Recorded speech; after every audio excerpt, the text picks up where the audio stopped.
నమస్తే అండి. నా పేరు డాక్టర్ మనోజ్ కుమార్ గుడ్లూరు. నేను ఆర్థో రోబోటిక్ సర్జన్ అండి అండ్ స్పోర్ట్స్ మెడిసిన్ స్పెషలిస్ట్ అండి.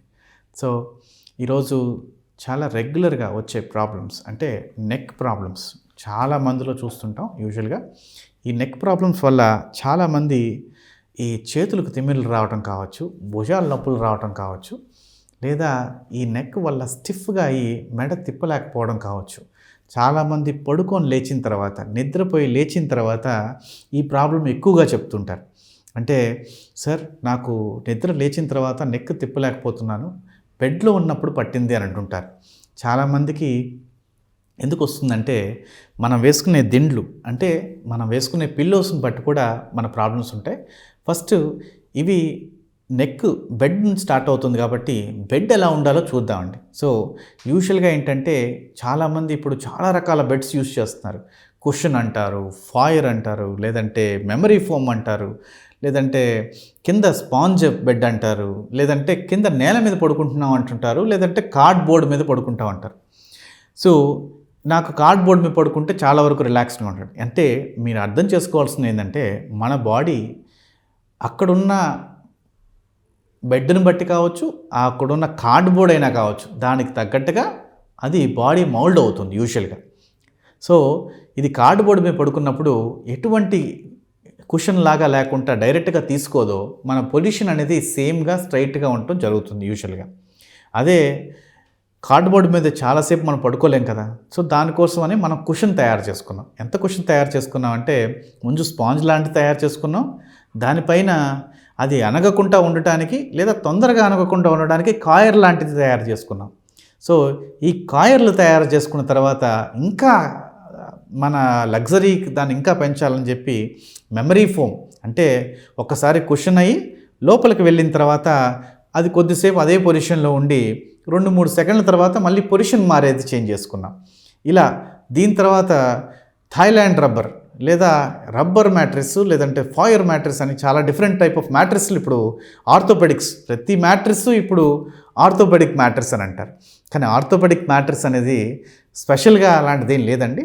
యూజువల్‌గా మీకు గుర్తుపెట్టుకోవాల్సింది ఏంటంటే మన బాడీ టెక్స్చర్‌కి, మనకున్న వెయిట్‌కి, మనకున్న పొజిషన్స్‌కి, మనకున్న ఫ్యాట్‌కి తగ్గట్టుగా బాడీ ఎప్పుడైతే కుషనింగ్ చేంజ్ అవుతుందో దానికి తగ్గట్టుగా మ్యాట్రెస్ అనేది మనకు తగ్గట్టుగా చేంజ్ చేసుకోవటమే మన మ్యాట్రెస్ కానీ ఇది కానీ.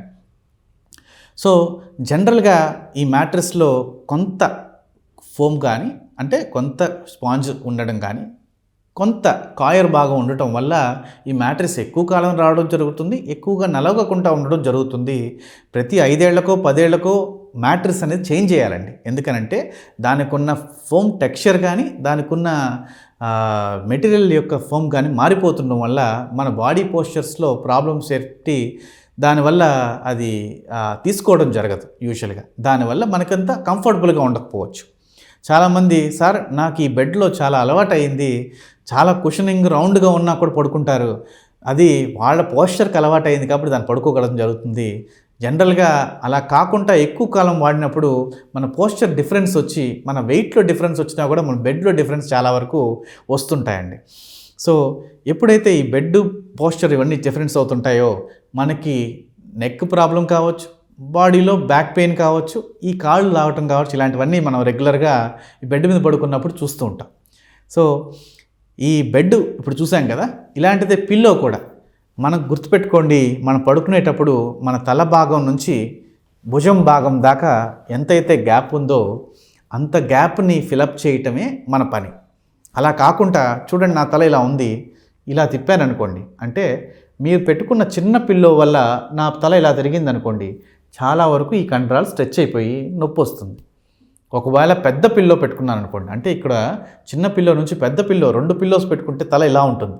అప్పుడు కూడా ఇటువంటి భాగంలో నెక్ స్ట్రెచ్ అయ్యి కండరాలు లోపల డిస్క్లు కూడా ఇలా స్ట్రెచ్ అయ్యి డిస్క్ మీద కూడా అంటే ఎముకల మధ్యలో ఉన్న డిస్క్ లోపల ఉన్న డిస్క్ మీద కూడా భారం పడి నొప్పి రావడం జరుగుతుంది. చేతికి తిమ్మిర్లు రావడం అనేది జరుగుతూ ఉంటుంది. సో, మనం పడుకున్నప్పుడు ఒక దిండు అది మీరు సైడ్‌కి తిరిగినప్పుడు కరెక్ట్‌గా మీ ఈ రెండిటి పోస్చర్‌ని హోల్డ్ చేసే విధంగా అంటే దిండు ఇక్కడికి వచ్చి ఆగే విధంగా దాన్ని పడుకోగలిగేటట్టు చేసుకోవాలి. దాంట్లో కొంత అటు కొంత ఇటు ఉన్న ప్రాబ్లం లేదు.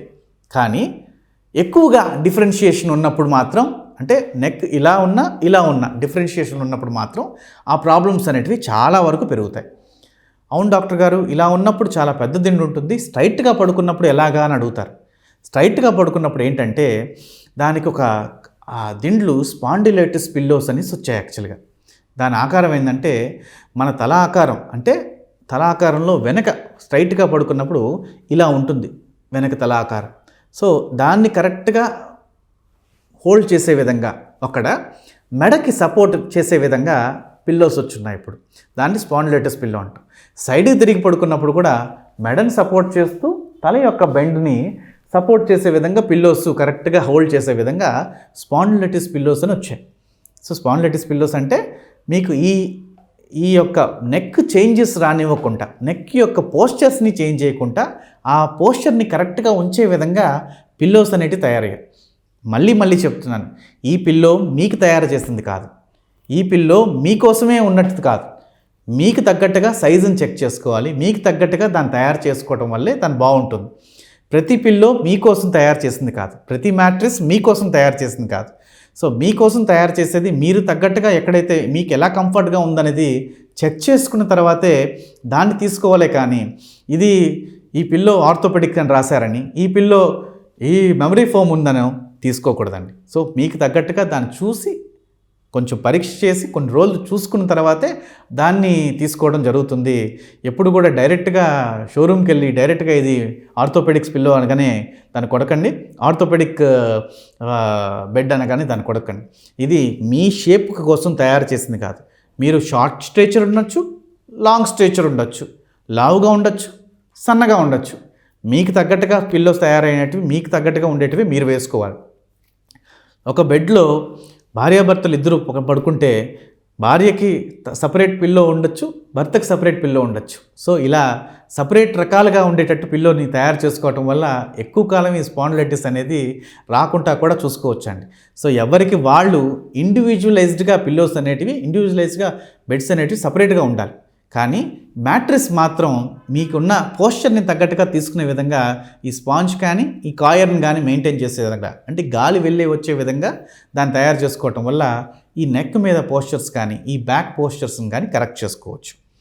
సో మన టాపిక్కి నెక్స్ట్, ఈ నెక్ ప్రాబ్లమ్స్, స్పాండిలైటిస్ ప్రాబ్లమ్స్ వల్ల చాలామందికి ఈ ఆస్టియోఫైట్స్ అనేటివి వచ్చి చేయి భాగానికి తిమ్మిర్లు రావడం జరుగుతుంది.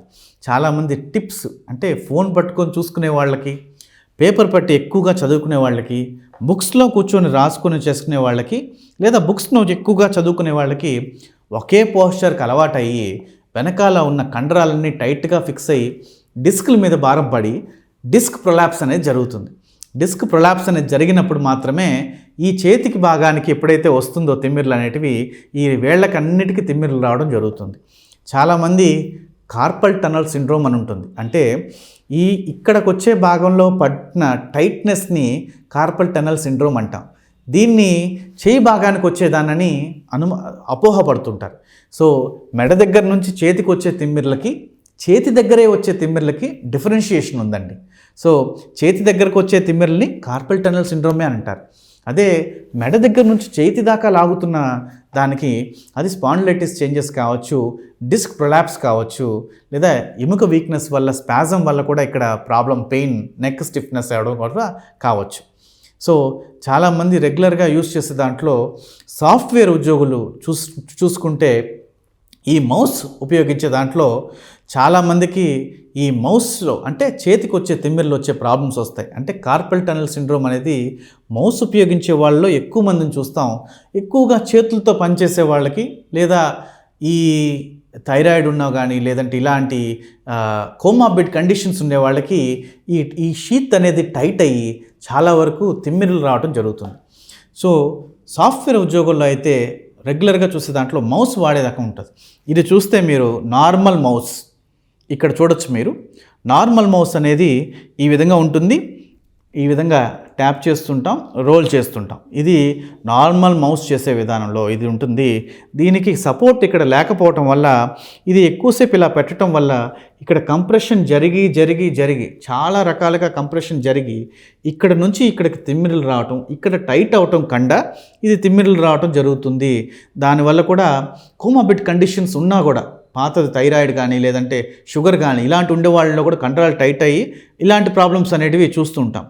ఈ సాఫ్ట్వేర్ ఉద్యోగులు అయితే ఇలాంటి మౌస్ ఎక్కువ వాడి కూడా ఇలాంటి ప్రాబ్లమ్స్ అనేటివి చాలా ఎక్కువగా చూస్తుంటాం. ఇది లేటెస్ట్ మౌస్. దీన్ని చూస్తే ఈ యొక్క కార్పల్ టనెల్ సిండ్రోమ్ని దీంట్లోకి చేంజ్ చేయడానికి, అంటే ఇలాంటి సమస్యలు రాకుండా ఉండటానికని తయారు చేసిందనమాట. సో మీ ఆకారం, అంటే మనం ఇప్పుడు పెట్టిన మౌస్ ఇలాంటి పెట్టిన దీన్ని ఇప్పుడు ఏమైందంటే ఈ ఆకారంలోకి, అంటే మనం ఇలా పెట్టాల్సింది ఇలా ఆకారంలోకి, అంటే దీని కార్పల్ టనెల్ మీద ప్రెషర్ పడకుండా మౌస్ని తయారు చేశారు. ఈ విధంగా మౌస్ని తయారు చేసి ఈ విధంగా మూమెంట్ చేసుకుంటాం. దీంట్లో ఏమైందంటే ఇక్కడ చేసే దీంట్లో ఇలా ఉన్నది, ఇక్కడ ఎర్గోనామిక్గా, అంటే మన పనికి అనుగుణంగా, మనం చేసే పని ఎక్కువ పని చేసేదానికి అనుగుణంగా దీన్ని తయారు చేయబడింది. దీన్ని చూస్తే మీరు చూడండి. సో ఇలా దీన్ని చూడొచ్చు మీరు క్లియర్గా. ఇలా ఎర్గోనామికల్ షేప్గా, అంటే మనం చేయి పట్టుకుంటే కరెక్ట్గా దాని మీద ఇక్కడ ఏదైతే ప్రెషర్ పడుతుందో అక్కడ పడనివ్వకుండా, అంటే ఇక్కడ ఇంక పడదు, ఎందుకంటే గ్యాప్ చాలా ఉంది, హైట్ చాలా ఉంది. సో ఈ గ్యాప్ హైట్ని చాలా తగ్గట్టుగా దీన్ని తయారు చేశారు. ఇంతకుముందు రోజుల్లో ఈ యొక్క ప్రెషర్ని పడితే చూడటానికి ఎలా అయితే ఉందో ఈ ప్రెషర్ని చూస్తున్నాం కదా, ఇప్పుడు ఇలాంటి కుషన్ అనేది తయారు చేశారు పడకుండా ఉండటానికి. ఈ కుషన్ పడినా కూడా కొంత ప్రెషర్ అనేది ఇక్కడ పడుతుండడం వల్ల దీనివల్ల కూడా పెయిన్ రావడం అనేది ఈ కుషనింగ్ వల్ల కూడా వస్తూ ఉండింది. దీనివల్ల కూడా యూజ్ చేస్తున్నాం డాక్టర్ గారు, స్టిల్ నాకు ఇంకా నొప్పిగానే ఉందని చెప్పే వాళ్ళు చూశాను. బట్ ఈ యొక్క మౌస్కి చేంజ్ అయిన వాళ్ళలోకి చాలామందికి ఈ కార్పల్ టనెల్ సిండ్రోమ్ అనేది చాలా వరకు తగ్గిపోయింది. సో మీరు చూసారు కదా, మౌస్లో కూడా చాలామందికి ఈ చేంజెస్ చూసిన తర్వాత ఈ కార్పల్ టనెల్ సిండ్రోమ్, అంటే చేతి దగ్గరకు వచ్చే తిమ్మిర్లు కానీ ఇవి కానీ చాలా వరకు తగ్గాయి. కానీ ఈ చేతి దగ్గర నుంచి వచ్చే తిమ్మిర్లకి ఇది కార్పల్ టనెలే అవ్వచ్చు. రెండోది మెడ దగ్గర నుంచి వచ్చే డిస్క్ వల్ల కూడా చేతికి తిమ్మిర్లు రావచ్చు. మీ డాక్టర్ని కన్సల్ట్ అయితే అది స్పాండిలైటిస్ ప్రాబ్లం వల్ల వస్తుందా, మీ పిల్లో ప్రాబ్లం వల్ల వస్తుందా, లేదంటే ఈ మౌస్ ఎక్కువగా సాఫ్ట్వేర్ వాళ్ళు కానీ లేదంటే ఎక్కువగా సిస్టమ్ యూస్ చేసే వాళ్ళ మీద కూడా ఈ ప్రాబ్లం వస్తుందా అని తెలుసుకున్న తర్వాత దానికి తగ్గట్టుగా ట్రీట్మెంట్ అనేది, దానికి తగ్గట్టుగా మన లైఫ్ స్టైల్ చేంజెస్ అనేటివి చేసుకోవడం వల్ల ఈ ప్రాబ్లమ్స్ అనేటివి చాలా వరకు రెక్టిఫై చేసుకోవచ్చు, చాలా వరకు క్లియర్ చేసుకోవచ్చు. మంచిదండి. ఇలాంటి అప్డేటెడ్ ఇన్ఫర్మేషన్ గురించి ఫాలో కావడానికి నా పేజ్ ఫాలో అవ్వండి.